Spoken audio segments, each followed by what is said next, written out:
Live from the Talking Joe studios. It's Talking Joe.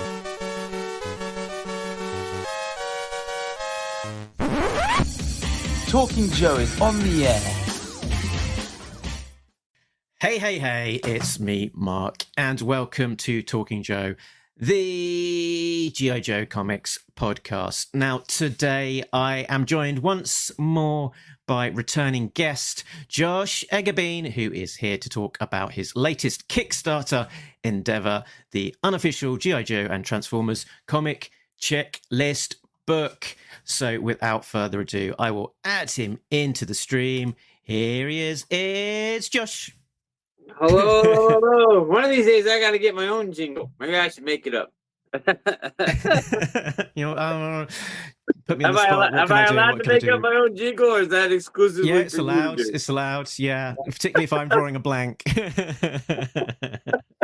You had some good ones and then some weird ones, but they're always funny. Very good.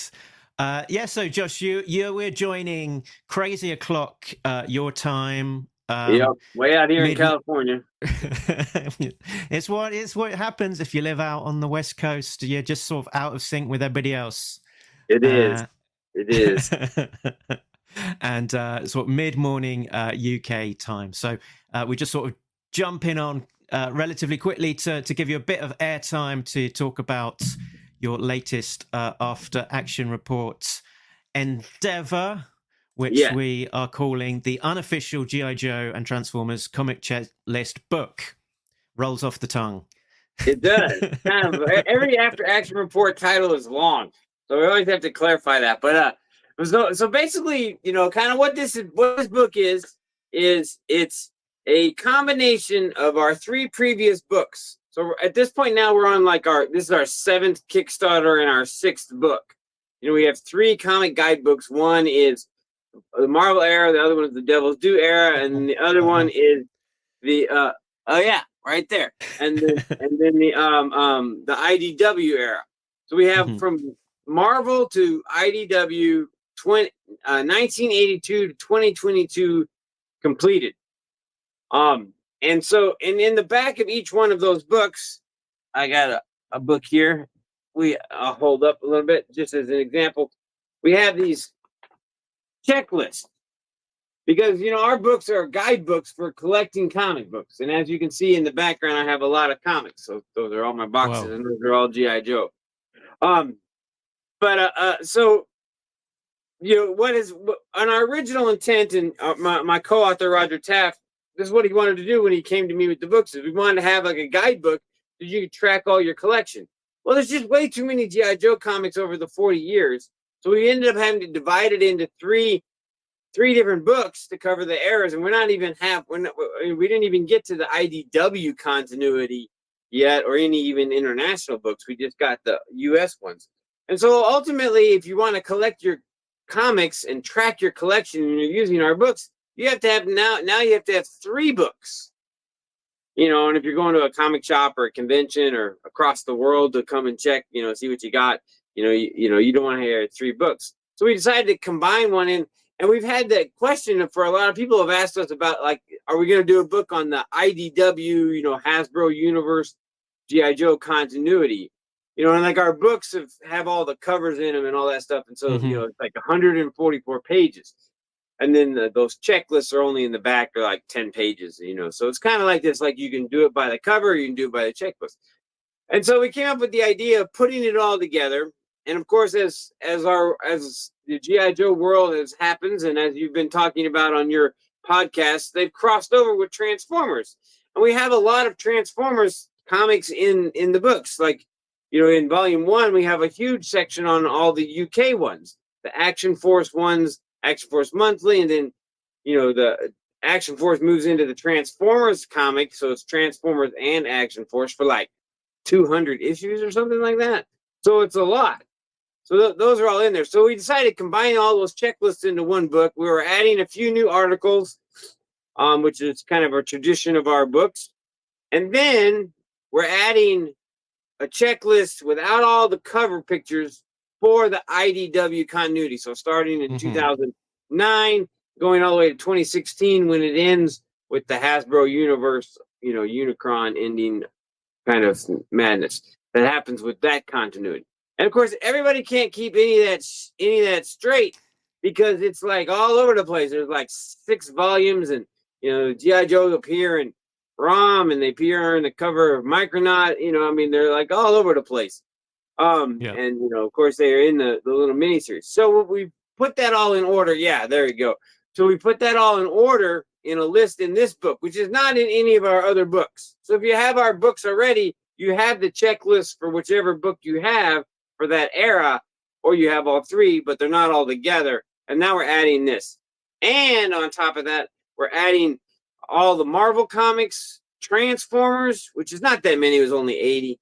And then we're doing the Dreamwave era, which of course they went bankrupt after only a few years, but they produced a lot. But they have some really cool covers as I've discovered. Of course they had crossovers with both those companies, and then we're doing all of the IDW Transformers related comics that start at the Hasbro universe, which is around 2016. So all those comics, like they have the Lost Light, Optimus Prime series, Transformers series, and a Tell All or One series. Those were all in there. So they're all part of the Revolution transfer. So basically, the whole point is, to have one book to track your collection. And as we all know, as guidebook fans and comic book fans, you want to have the comic in your hand. Yeah, there's apps and all these things to help track your collection, but the guidebooks are there. So it is a little bit of redundancy, but there's still a lot of new stuff. And again, like I said, instead of 3 books, it's 1 if you have our other books. So that's kind of the whole concept of the book. Right now, the Kickstarter's got like 7 days left, and we're like at 90%. So we're kind of trying to do a last-minute push to get to that final goal of our goal is 8,000. That's, of course, that money covers the cost of printing the book. And so then we're good. So we kind of need this last little push. And of course, I've been on your podcast, I think, for every Kickstarter. My dog right here. Yep. See, there she is. That's Willow. See, she's saying hi. She's like, "Why are you awake and why are you talking?" They're keeping me awake. This isn't a wakey talkie time. So that's the pitch. I hope everybody, is interested in that. And of course, Transformers and GI Joe have a crossover movie coming in 2026. So it's only going to get bigger, and maybe GI Joe will get a bunch of new fans. Maybe some younger fans will fall in love with the franchise and be like, "That movie was awesome. I want to buy the toys, or I want to read the comics." Because this is the amazing thing. And as you guys were just talking all about Transformers with the Devil's Due comics and things, all of the stories about this crossover come from the comics. Like, there's no cartoon. There's only some vague Marissa Fairborn stuff, right? I mean, the toys, I got the Soundwave right here. You know what I mean? The Soundwave is a Thunder Machine. You know what I mean? And he turns into, only like 2-3 years ago did they finally start doing like the crossovers. And I think like in the mid 2000s, they had GI Joe toys that were Transformers, but they didn't actually transform. So it's kind of like, okay, what's the point of that? It's like a Starscream, Sky Striker, I think it was, with Cobra Commander. And of course there's been like, Marissa Fairborn toys and things like that. And so that's a good point. A good segue. How are you covering the things, the GI Joe Transformers crossovers that aren't comics? So like, mention of the animation and of the toys. What sorts? How do you cover that area within the guidebook? Well, we do have like a couple pages that's just all about the crossovers. So in each of the 3 volumes, 1, 2, and 3 of the comic guide, we've had a 2-page article that covers the crossover of that era. Because, of course, now there's Skybound going too. So now there's 4 different eras of G.I. Joe crossovers. Marvel, the Devil's Due, Dreamwave, which is the same time frame, and then the IDW. Because there was the Tom Scully Transformers G.I. Joe that was at IDW, and then the Hasbro stuff. And so again, it's a big deal for comics and crossovers. So we have the history of the articles up to 2022, and in those articles we talk about the different toys and other areas. And actually a long time ago when the on Justin Bell's General Joe's Reborn website, I wrote an article because I was super excited because Marissa Fairborn and Flint in the comic, I think it was one of the first Optimus Prime issues, sit down and have lunch. Right? Literally, and of course that had always been a rumor, and there was like vague in the cartoon, like maybe it was Flint, maybe it wasn't. He showed up as a old guy, and of course the last name, but it was never confirmed. And of course everybody was, well, Flint Dilly, who was the writer of it, said it was the father's daughter in the commentary on the DVD. So, but I'm like, that's not official. It's kind of like, like a deleted scene. You know what I mean? Like, deleted scenes aren't official. But when they sat down in the comments, so I wrote this whole article about like their connections and all that stuff. So we'll put that in the book. And then they had Old Snake in the Transformers, didn't they? Who's been like a big design influence for the look of Cobra Commander in the Skybound era. In the Cobra Commander series, so that was very cool. He looks that's a really cool design. I like that a lot.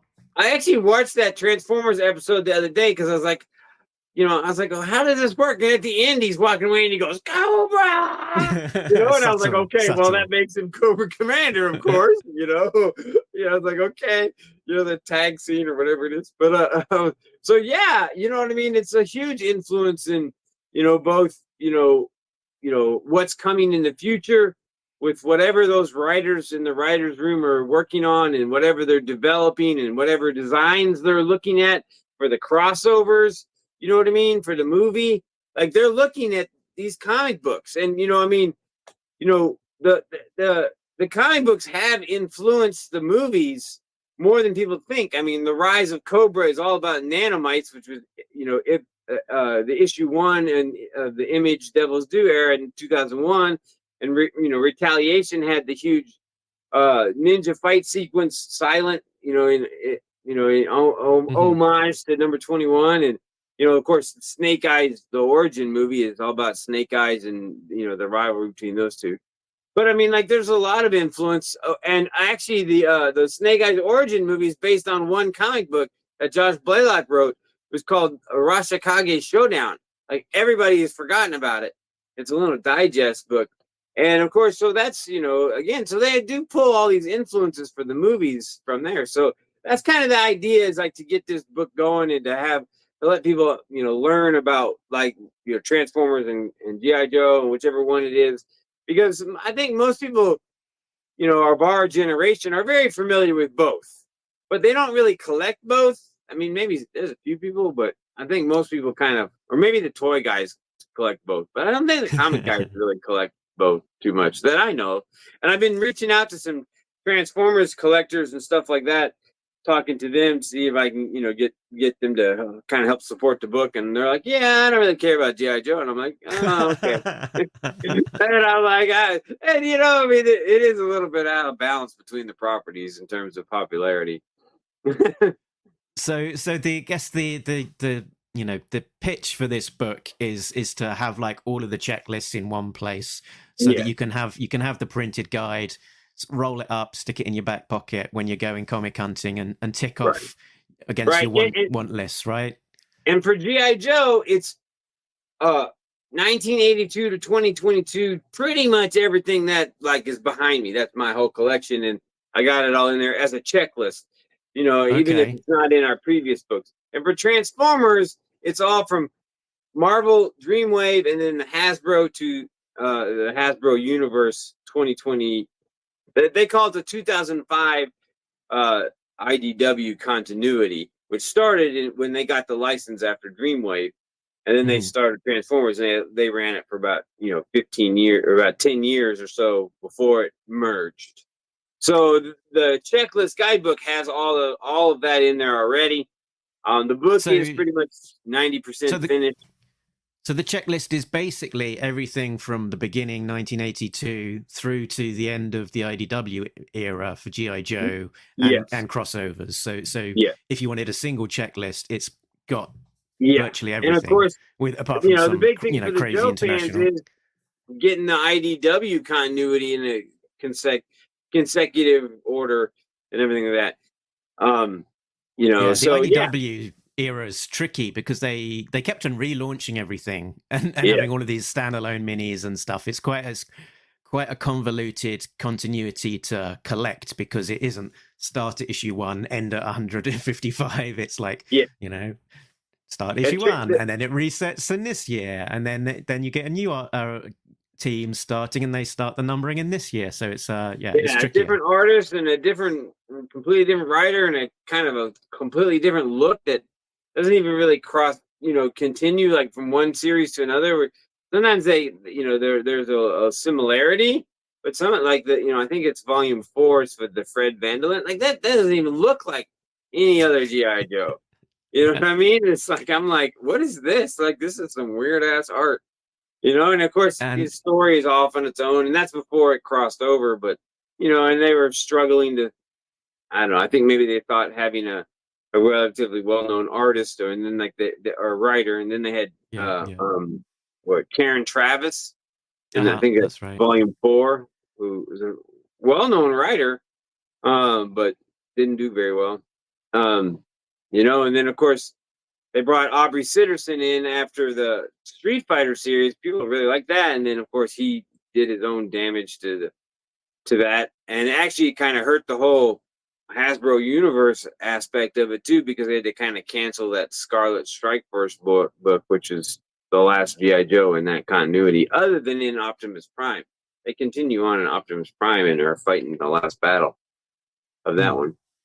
But Yeah, and there's like a 3-page story as well. I can't remember what it's called now, but that has a tiny GI Joe element in it. And so I had did I have I can add to the screen yeah, that's the table of contents there. So in addition to the checklists, you've got a few articles. Yep. And bits and pieces. Do you want to call out some of the elements that are in here? You've got an introduction from Calvin Chimry, Chimi. Yep. Who's this guy? So Calvin is a collector, an international collector, who actually was coming through LA and stopped by my place. So I actually met him, I think it was last year in person, but I've known him for like 20 years. And he has a big collection as big as mine. And it's like him and I go back and forth all the time on international stuff and things like that. And so he very much like helping me with making sure I have all this stuff. And he collects Transformers stuff too, a little bit and stuff. So he's like a big collector. So we're putting him in there, interview with him to help out, just talking about it. And he was also the inspiration for the original checklist in volume 1 way back in 2020. He had like his own Excel sheet that he sent to us to help us get it all built and everything like that. So he's been helping us all along in all the books and everything like that. And so we thought we'd interview him and about him and his collection and about how he is, this is the thing with collectors is that you buy it and then you stick it in a box, right? Or you stick it in a bin and it gets lost. But part of the fun of collecting is tracking it. You know what I mean? There's apps now like CZ Comics and Comic Collector Live that like you can track it, but you still got to input it and you got to do all the work and everything like that. And you got to buy boxes and put them in it and everything. And I think that's a lot of things. The fun part of collecting. I mean, yeah, tracking them down is fun, and of course, once they come in the mail, open the box. Oh, yes, open the box. Great. What's in the box? I don't know. It's not going to be like in 7 with it's a head. It's going to be a fun comic book. That's the movie 7 referencing. What's in the box? What's in the box? But so that for me as a completist big time collector, that's where having all these comics I was able to help make these books, and I still can't keep hardly track of it. I have an app and I can do like the new things with Skybound. I can hit a couple buttons and it'll download. But when I buy something strange or whatever, right? Like an international book or something like that. Like, I don't, that's not in the app. I have to do it all manually and everything like that. So that's kind of the idea too, is that, there are a lot of people who don't want to use the apps. So they'd rather have it in a book or in they use their little pieces of paper. I was at a convention the other day and a guy walked by and he had like a whole binder with all these papers were hanging out. And I'm like, dude, you need a book or something. I don't know how that works, but it's pretty funny because I'm like, man, he loses one page and his whole system probably falls apart. So it's kind of like one of those things where, what do we got here? I'm trying to find. I had a note scribbled down somewhere. Here it is. There we go. This is my current one. Was all of the fun publication stuff. Okay. I've just got to post it. It's a targeted checklist. That one. Well, we do have the fun publications in our book. They were in volume 2, and they will be in this one too. So, and I'm trying to see if I can fit in the Transformers fun publishing comic collecting, because they had a lot of those too. But again, it's about page count and making it all fit and and everything like that. Mm-hmm. So, we got to get it funded, and we were hoping to get kind of the same numbers that we get for other ones, but everybody's kind of like, well, I already have this and everything. So, we're running a little slow, but we'll definitely make it. But we're not going to have like the big number that we had before. But it is a repetitive book, to a certain degree for some people, especially the people.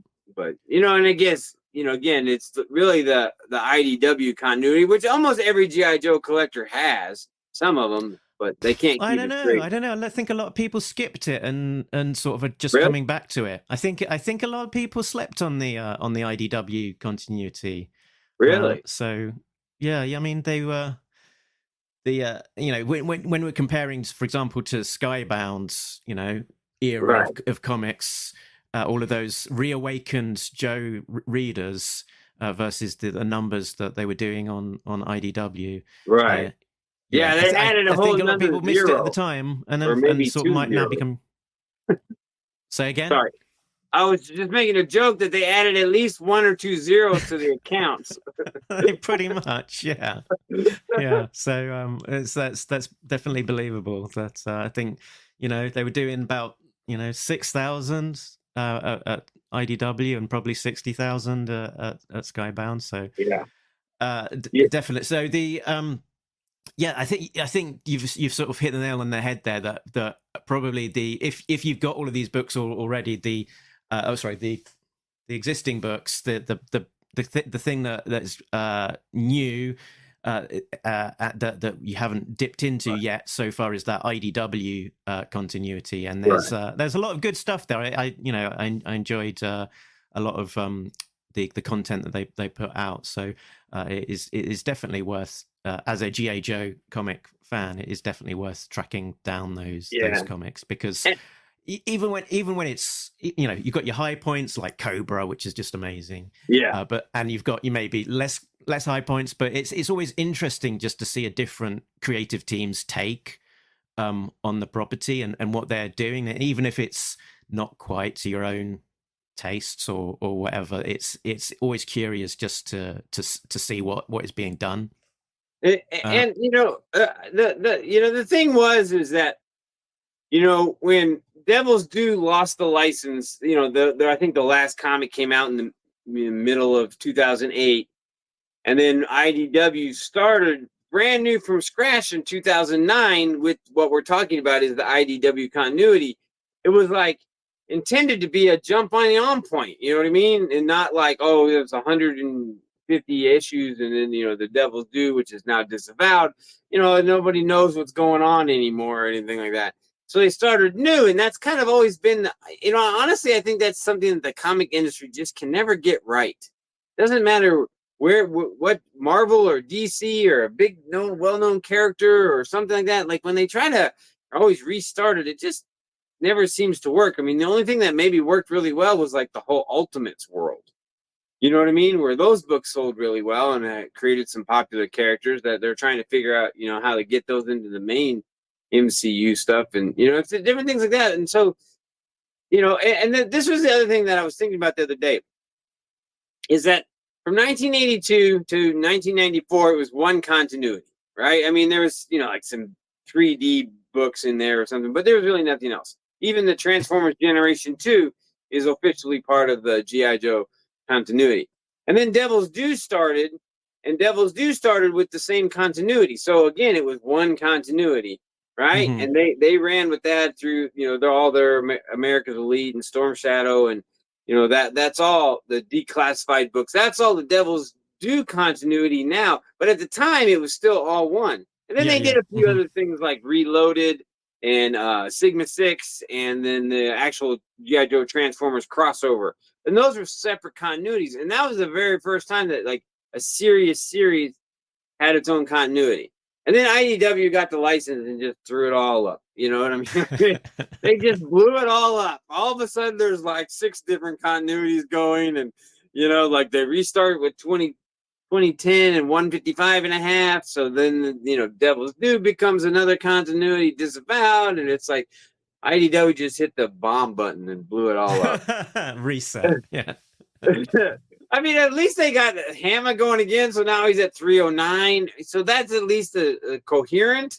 But again, it has a diversion in there, So, and tracking all that stuff is hard. I mean, I've been the whole time, my whole adult life, collecting it and keeping track of it up in my head. And then, back in the day, I was writing on Yo Joe, putting them on there. So I kind of got it in my head back then. So I have a pretty good understanding. Yeah, see, that's a page there.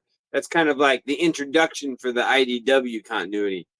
And actually, Robert Atkins did a whole bunch of really amazing artwork for the Chuck Dixon stories and everything like that. And the image on the bottom left there, the little mask, there's a really cool story regarding that in terms of Robert Atkins doing that in 2008 for IDW, before they even really knew that they were going to do with G.I. Joe. They needed an image, and that's what he drew, that mask. And it's kind of a pretty famous cover these days, I think. And then, of course, the Storm Shadow one in the middle there is really famous. I mean, that image and that pose and that gets style, used a lot. That's been turned into like a toy and stuff, hasn't it? That everything, statue. Yeah, I think the Snake Eyes visor with the black, that's like a very simple, iconic image that was used on the issue 0. But I think I've heard the story from Robert Atkins that he was pitching to kind of get on board and was talking to one editor, and then I think they had a change of editor. It was Andy Schmidt, and he was, I think, at San Diego. And was trying to get some time with him, and they were like, well, we need an image, so can you kind of knock something up? And I think he went back to his hotel room, did it, and brought it back to him, and they were like, oh, wow, this is great. And to be honest, we were thinking of sacking you because we were going to bring in our brand new art team and not keep you, but we're really, really impressed, so actually we'll keep you on, which is a little bit hilarious. But because and that's the cool thing about Atkins, is that he did work like on the Snake Eyes declassified book, and then was working in the Devil's Due era, and then he's on the IDW continuity, and then he was in the Real American Hero continuity, and he did like that number 275, all those splash pages, which is amazing. You know what I mean? So he's like the artist who's really kind of gone all over with them. You know what I mean? And had his toe in the most different eras of the book. Yeah. And like that Storm Shadow one in the middle there on the screen, there's a Snake Eyes complimentary one that he made. And those, like, his style of art has really come to define the new look of G.I. Joes, that's plural for a lot of them, because he's drawn so many of them and made them so iconic. And of course, he's very friendly. He's at all the conventions and he's super cool. And he's actually, well, we haven't finalized it, but he was going to do a cover for the crossover Transformers G.I. Joe book, and it's going to be like, two Transformers and two GI Joes standing together, kind of like, there's that one Graham Crackers comic where Scarlet's sitting on Bumblebee's shoulder, so it'd be something like that. But so that's not official, but he's likely to do it, and he's helping us out with other things. But we kind of got to get it funded first. But he'll be doing our front cover, and maybe we'll get the, because like it's always iconic when you get like those two characters together. Like there's that one, the trade paperback was, or it's actually one of the actual individuals with Optimus Prime, and then Snake Eyes is like right next to his head. You know what I mean? Mm-hmm. And there's another one where like Storm Shadow's in the front and one of the Transformers is in the back, and he's like just killed the Transformer. I mean, like, when you get those kind of images together, and they get the, like the big Transformers and just the human size next to it, like it looks fucking cool. I mean, there's some cool stuff. I mean, and a lot of that actually does come from like the IDW world, a lot of the IDW continuity world. I mean, a lot of the stuff that's come from the Real American Hero, stuff hasn't become as popular or as iconic for some reason. I don't know, even though it's Larry Hama and, he's amazing, doing amazing stuff with his stories and things like that, but it doesn't become so popular, whereas the IDW stuff did. And, it was pretty interesting when they combined the universe to see how they stuck them all together.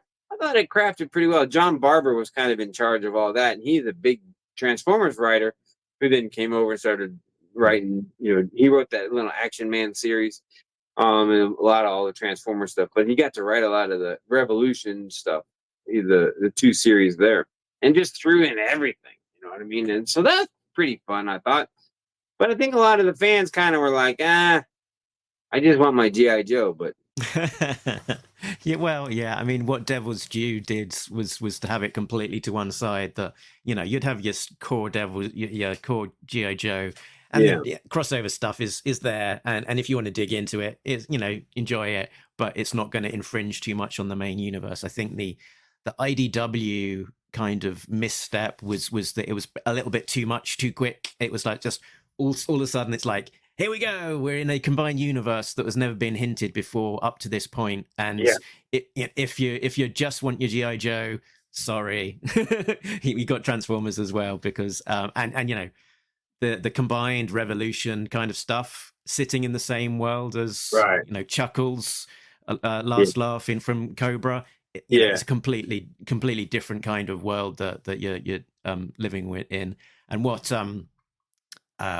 Skybound has done so well is to kind of like seed it, so it's all sort of coming from the origins of the books are all coming from the same place. That straight from the off from Cobra Commander issue 1 and stuff. You've got the hints of Energon and all of that kind of stuff. So it's not coming out of the blue as a surprise that we've got these crazy robots, but it's also not overpowering. The book, that it's still very much a GI Joe book, but it's got these components of sort of the madness of the crossover. Apart from Void Rivals 13 will be out soon. That's going to be wild, because that's, I think a Joe isn't that when the first Joe is supposed to show up or no, it's a Transformer again or something. It's going to be Pythona appearing in Void Rivals. Yes. So this will be the first GI Joe appearance written by Robert Kirkman, I think. Nice. I think. Yeah. No, that's right. When we were interviewing Tim Seeley for the Devil's Due era book, right? He talked a little bit about it, and it's in our volume 2. He talked about how him and Kirkman in the early 2000s were kind of, maybe potentially through Devil's Due, going to do a G.I. Joe book, right? And we're going to put Snake Eyes on the moon with, and it was like when Kirkman, I think it was maybe just as Walking Dead, the comic book, not the TV show, the comic book was just getting going, or somewhere in that time frame. So Kirkman has a long history with G.I. Joe. So he's probably been itching to get in there and write it. He's like, oh man, I got to start with Void Rivals. I got to give G.I. Joe to these other guys. So, But I mean, like in our interview, Tim talked about how Kirkman, way back when, before he had gazillion dollars, was buying all these GI Joe and Transformers toys, at conventions that he'd go to, where he was working to sign books and sell books, and he'd be out shopping. So, I mean, that's kind of, I think, why the Skybound thing has worked pretty well, that the guy in charge is truly a fan and knows it. And, I don't know how much he's kept up with, the different books and things. He probably has been buying them all along, but sticking them in a box and maybe never reading them, kind of didn't have time. But ultimately, I mean, it was a pretty damn smart move from Hasbro to switch it from IDW to Skybound, because it certainly worked. You know what I mean? Yeah. And they talk G.I. Joe issue 1 will launch in November, and they're talking about that being the biggest comic launch of the year. So it's like, G.I. Joe, biggest comic launch of the year. That's quite the turnaround. So it's exciting times to be a G.I. Joe comics reader. Are you? So you're known as the. You're known as the completist. Yeah, Josh, I don't know if you can read it, but let me. So up here, let's see here. So there's my inner John. You can see I put stickers. Oh, hold on. There we go. Okay, there we go. Oh, there's my Wolverine popcorn bucket. You ever seen that? Pretty funny. It looks obscene. It is obscene. So I got that GI Joe on the left is based on the continuity, but those top 5 boxes are all the Inner John universe stuff right now. So I have almost 5 short boxes. They're not all full, but that. So there's already 5 boxes of short boxes, and then of course I put all these stickers on my collection, which are based on the continuity. So which hand is in the way? Oh, this hand. So it kind of goes all the way over there. Oh, there's the light, and up. I got. You can see Carson's book up there at the top. There we go. Okay. And then actually, that's David Arenas' GI Joe in España book box there, right there. So, good shout out to those guys. Making awesome stuff. So that's my collection. So, and actually I just recently spent a bunch of time getting it all reorganized, and I found so many damn doubles. Like, that's kind of the problem with collecting in a big collection. I think everybody with toys and things like you're like, I don't know what's in there, so you buy more than one. So I'm trying to get rid of some of these doubles. I was like, because I didn't even know I had doubles of them, but you stick them in the box and they disappear.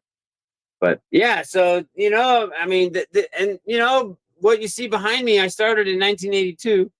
Down on the bottom right here is where that first Marvel one that I got is, and I still have it, and so I just keep getting them all. And I mean, that's been a one of the major reasons why we've been able to make these books, the After Action Report books, is because of I have them. I mean, Roger and I both have a lot of knowledge. But, to be able to scan them all and to pull one out and look at it and, do whatever you got to do, like verify the credits, all that kind of stuff. So, lifelong obsession turned into becoming a writer. You can look at the online sources, but sometimes, the online sources, might not be right. They'd let any old person write on yojo.com back in the day. So, I've run into that problem because sometimes I go verify something and I'm like, I wrote that. Now, did I write that right way back then, or is it right? I'm like, that's me. I did that. And I was like, damn it. Who else could I ask to check? And so then I asked Roger, and he's like, yeah, I look at the same thing. I was like, well, who else is out there we can ask? And actually, we mentioned him earlier, but Calvin has been one of those people where he's a big comic collector, but he doesn't have much of an online presence at all. But he's been, like I said, I've known him for about 20 years, and I always bounce things off him. So it's kind of like between the three of us, we're like, okay, well, I mean, if that's what it is. But actually, one of the things I just happened yesterday was I got the G.I. Joe Compendium Kickstarter. They sent out PDFs. Yeah. So I was scrolling through them, and I was looking for I'm trying to like track Sean Collins' history, and I was like, okay, and now I got it because when it's in a different book and it's whatever, like it's hard to find them all. So I was like, all right, I think I know all the issues you've been in. So I scrolled through the compendium PDF, and I was like, oh, there he is, there he is, there he is, and because he kind of shows up, and of course, people don't know Sean Collins becomes Kamakura in Devil's Due, and he becomes Throwdown in the IDW Real American Hero Larry Hama stuff. So he's got two names, but same kid. But what I learned and was that his first name would have been Sean Broca, and then his father died at the Sierra Snake Eyes cabin which I think is like issue 30 or something like that, right there, or 31 or 32. Yeah, I mean, everybody kind of 32 remembers probably. that fight scene with with Spirit there and Snake Eyes and Destro and Firefly and the Fred Broca. So he dies. That's what Sean Collins' father. So he would have had the Broca last name, and I was like, oh, I didn't realize that. And then he has a sister named Heather that they're in there together. And so then the Wade Collins, who is with Snake Eyes and Storm Shadow and Stalker in Vietnam. I don't know if you probably know that character. I don't know if everybody does. But Wade Collins appears in all the books, and he just recently died in the Skybound. So he made it all the way to Skybound to 309. And then his son is Sean Collins. So, but in issue 155, Sean Collins writes the article, The Snake Eyes, that ends the series. But I just found out in 191, he gets another sister, and I had completely forgotten all about it. This little girl named Marina. It becomes his adoptive sister. So he has his whole family's all adopted. He's all adopted. Everything is with him is adopted. And I was like, oh, damn, he's got a much bigger family. And then I was looking at the funeral scene in 302, and there's a blonde girl. And so then I was like, okay, now that's Heather. But the blonde girl in the number 181 or 81 is the Marina girl. And Heather has brown hair. Now women change their hair color all the time. Stuff like that, so it could be easy. But I was like, oh, so now the sister's in the Skybound era, so maybe Heather, do something to her. Yeah, but they anyway, have a bit of a sort of detour into the Collins sort of home life during the IDW era, and Heather is kind of like Zappa's being a bit of like a hacker whiz kid, and she sort of sneaks into the basement of the Springfield Community Center and is sort of like loading viruses or whatever. So she does get a bit of a spotlight in that era. Right, I forgot about that. She does that. Yeah. Yeah. Oh yeah, so she was in that era too. So see, this is the stuff that's so hard to keep track of, but it's really cool because it's like 40 years of history for this character. You know what I mean? Like, and I just was scrolling through the book, scrolling through the, and by the way, those PDFs are, if you put it up on I put it up on my TV screen in my house, they are so awesome to look at. I was like, look at the detail. You zoom in and zoom out, and I was like, oh man, because I've read comics online and have PDFs before, but like this is a very different level of awesomeness, and they have all the yearbooks in there too. So it was worth the money to get to have those. I don't know if everybody gets those, but I think so. I think if you've backed the main offering anyway, for the $300 set, I think you and get they them. send you a link. It's in your email. Yeah, so if you've not got it yet, check your emails. There should be a link to it. They're worth it, but again, it falls into that category of like that's all what collecting comics is all about now these days. It's like you get all these different ways you can read them and look at them and everything. And I was going to give a footnote to that Marina point as well, that she was introduced as like the adopted sister, that the Collins family would take her on after Snake Eyes rescued her. But Right. then in the IDW era, there was a letter column, a question in the letter column saying, "What happened to the other sister of Sean?" And Larry Hama replied, "There isn't another sister. You know, if other people have written something, then that's not my continuity." And he it sounds like he kind of forgot about that plot I point. totally forgot, and I spent my every day thinking about this stuff. So that was kind of a cool revelation today that I found it just scrolling through the books. So I was just kind of scrolling through them, looking at them all. I didn't really read them all too much, but then every once in a while I'd stop and see something cool. So here's something that I thought was cool. So I think it's issue 150 or 53 that has Snake Eyes on the cover holding the Uzi, and it has all the Marvel characters going around the frame. I don't know which one that one is. It's in the 50s. But anyway, yeah, here. Actually, why don't I use the guidebook? Oh, let's race. Yeah, 53. You were right. 53. You're right. 53. Yeah. There we go.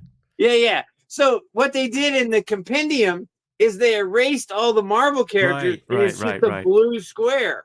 And I was like, oh, well, I guess I could see how they would do that.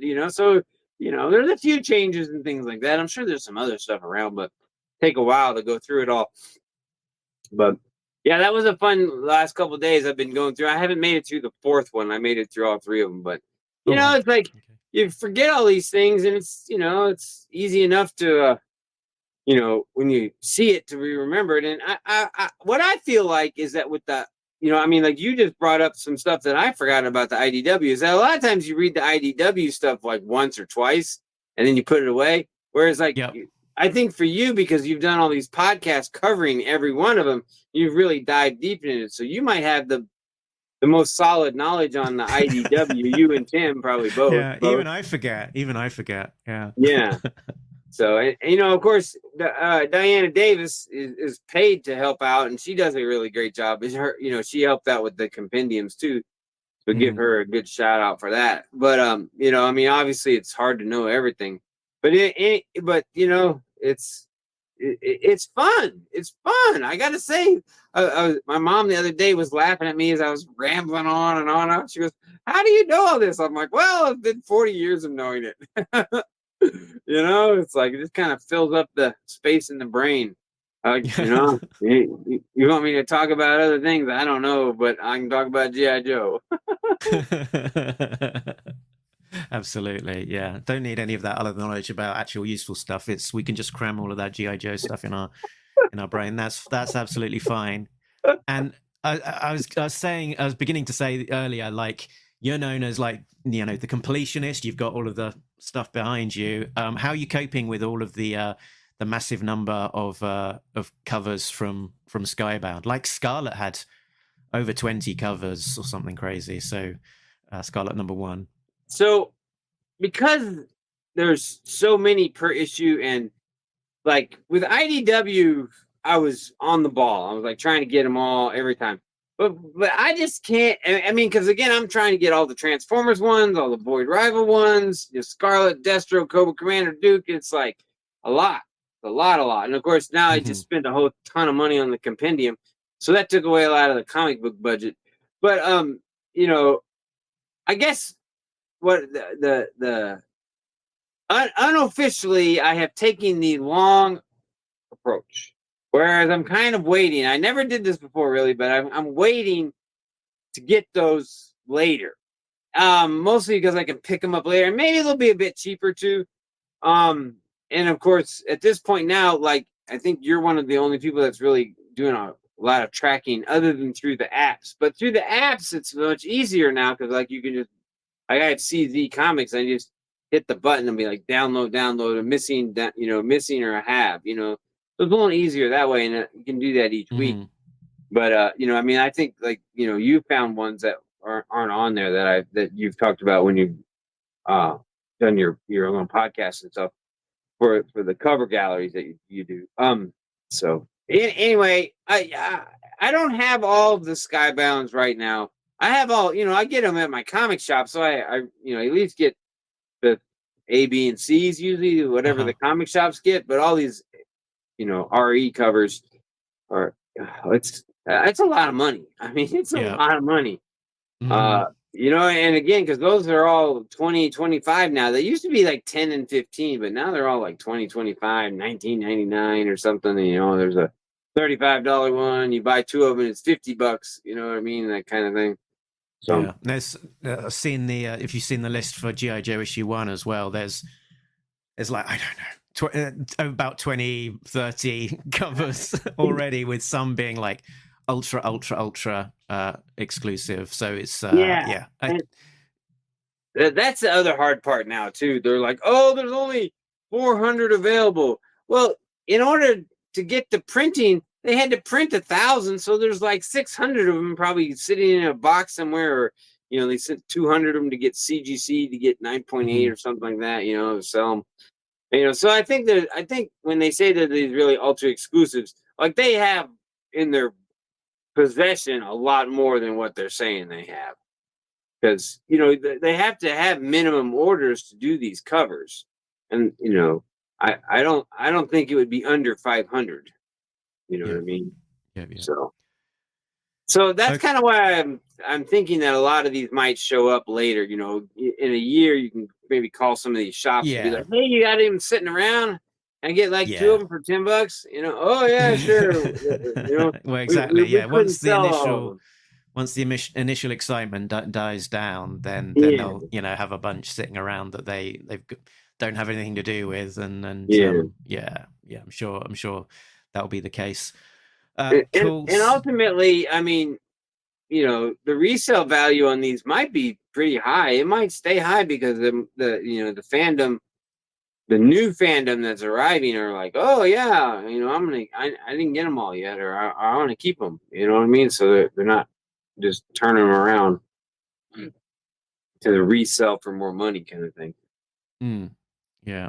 So I was just going to make sure that we remind people. I'll put on screen. Yeah. So go to search the Kickstarter, GI Joe, Transformers, After Action Report, any one of those, you'll find it. Yeah. So if you search, you'll not sharing the right thing. Where am I? That one.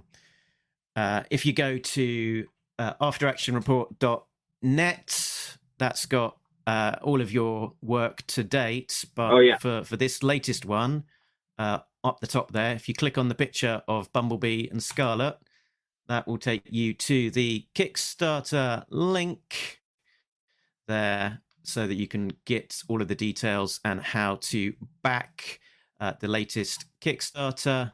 6 days to go. Like 89% or something like that? It will reach its.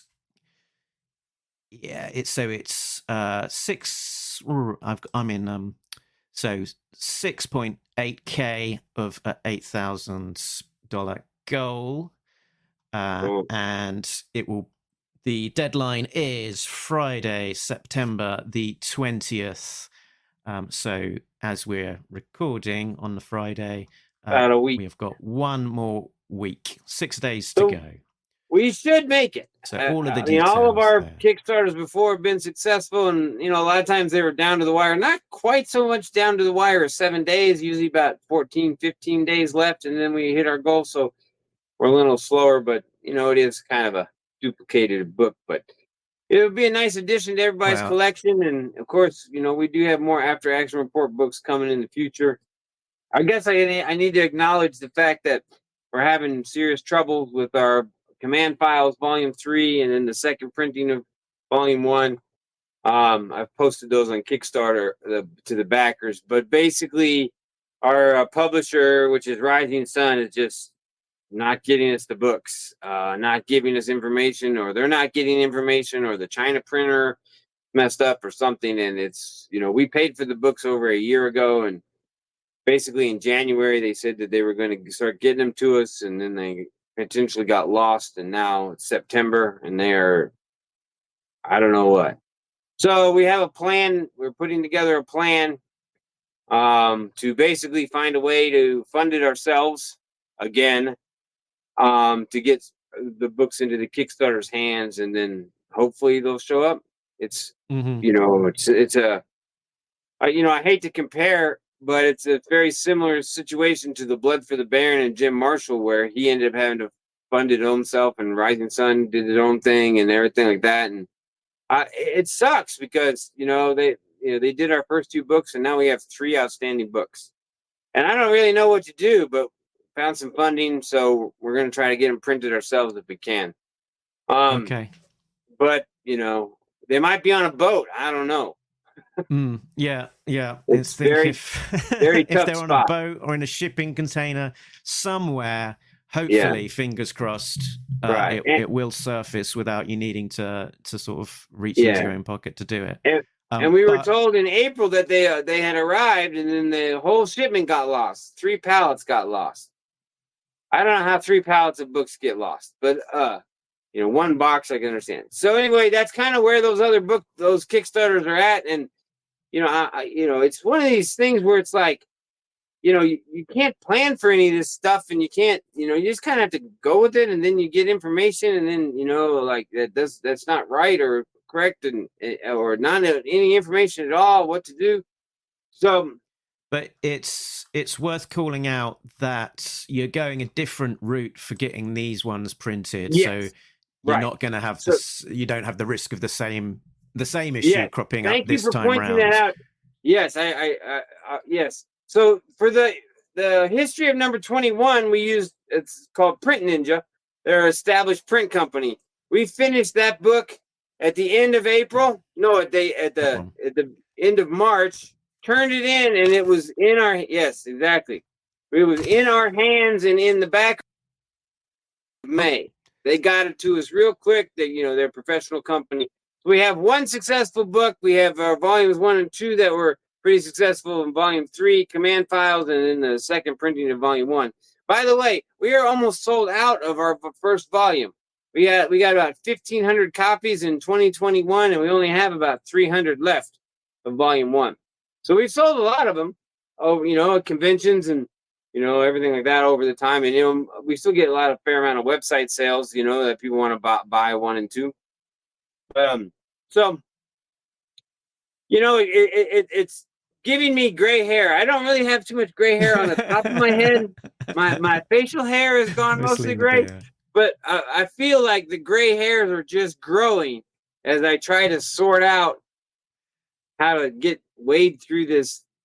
It's just like a scenario that's like, you figure out the worst scenario possible. How did 3 pallets of books get lost? You know what I mean? Like shipping companies, tracking numbers, GPS, all this stuff these days. I don't know. So anyway, that's like the negative that's happening, and the positive is happening that we're continuing to make books. For the future, we have another command file book. Greg Augustin's been working hard on that one. Of course, we can't do the Kickstarter for the second one until we get the first one to the backers, which this alternative funding that we're going to do would do that. It wouldn't be like a massive amount of books, but it'd be enough to get all the backers their books in hand for all 3 Kickstarters, and then get that off the plate. And then we have in the future, in 2025, going to do European books or non-English, and rest of the books around the world. Those have been in the works for a long time, but they're coming along.